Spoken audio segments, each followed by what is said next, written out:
The most effective way to do it is to do it. This quote, often attributed to Amelia Earhart, speaks volumes about confidence. Why wait for permission? Why wait until we feel ready? Confidence isn't about knowing everything. It's about trusting yourself enough to take the leap. And nowhere is this truer than in the professional world.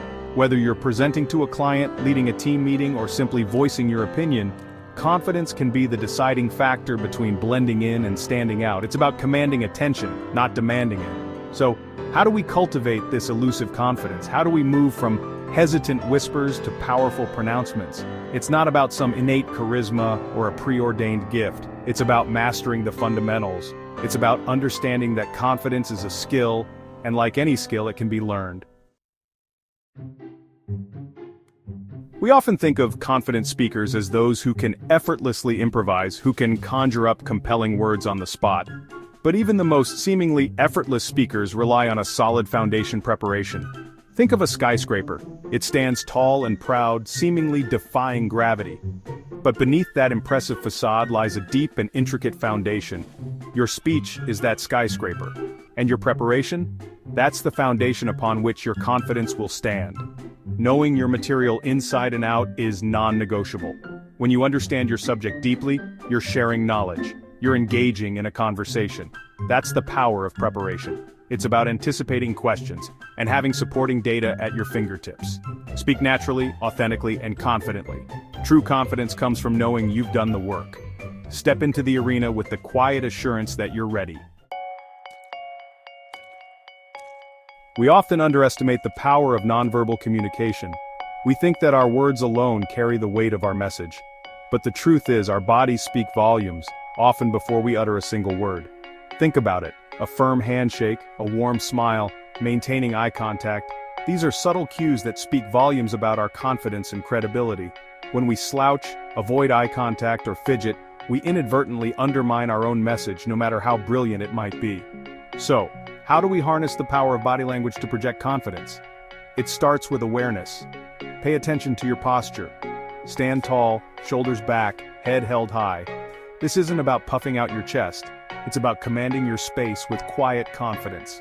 And then there's eye contact. The eyes, after all, are the windows to the soul. When you maintain genuine eye contact, you're not just looking at someone, you're connecting with them. You're showing them that you're present, engaged, and confident in what you have to say.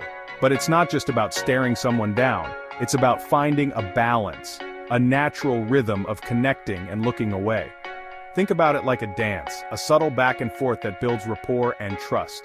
Remember, confident body language isn't about mimicking some artificial pose. It's about being comfortable in your own skin. It's about letting your natural charisma shine through. So stand tall, meet those eyes, and let your body speak the language of confidence. The old adage, practice makes perfect, might seem cliché, but it holds a profound truth. Confidence, like any skill, is honed through consistent and deliberate practice. You wouldn't expect to run a marathon without training, would you? Speaking confidently, whether it's a formal presentation or a casual conversation, is no different. Think of it like this. Each time you practice your speech, you're not just memorizing words, you're internalizing the message. You're getting comfortable with the flow, the pauses, the nuances of your delivery. Record yourself. Yes, it might feel awkward at first, but trust me on this. Watching yourself can be incredibly revealing. You'll notice habits you weren't aware of. Perhaps a tendency to say too often, or a nervous gesture you make with your hands.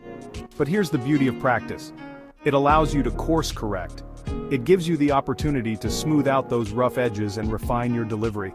Don't be afraid to experiment.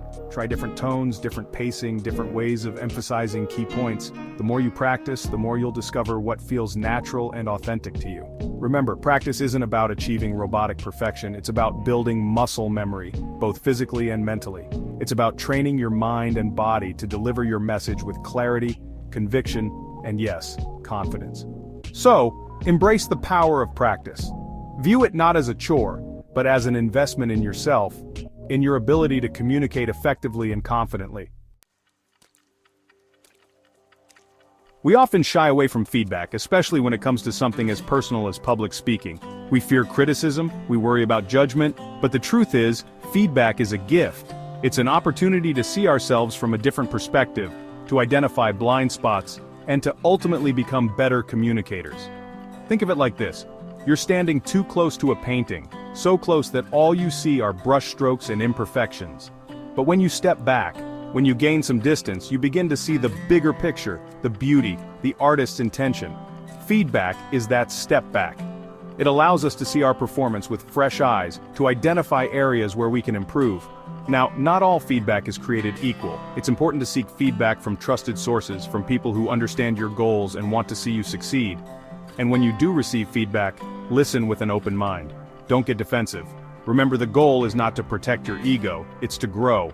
Don't be afraid to ask clarifying questions. What specifically resonated with them? What could be improved?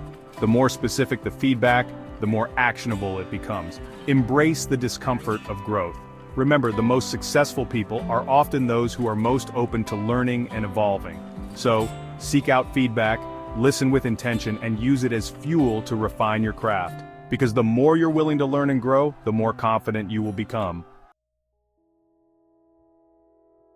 Our minds are powerful tools. What we tell ourselves, what we believe about ourselves, has a profound impact on our actions. If we constantly tell ourselves we're not good enough, we'll start to believe it. But here's the good news. We can rewire our brains. We can choose to focus on positive, empowering beliefs. And that's where affirmations come in.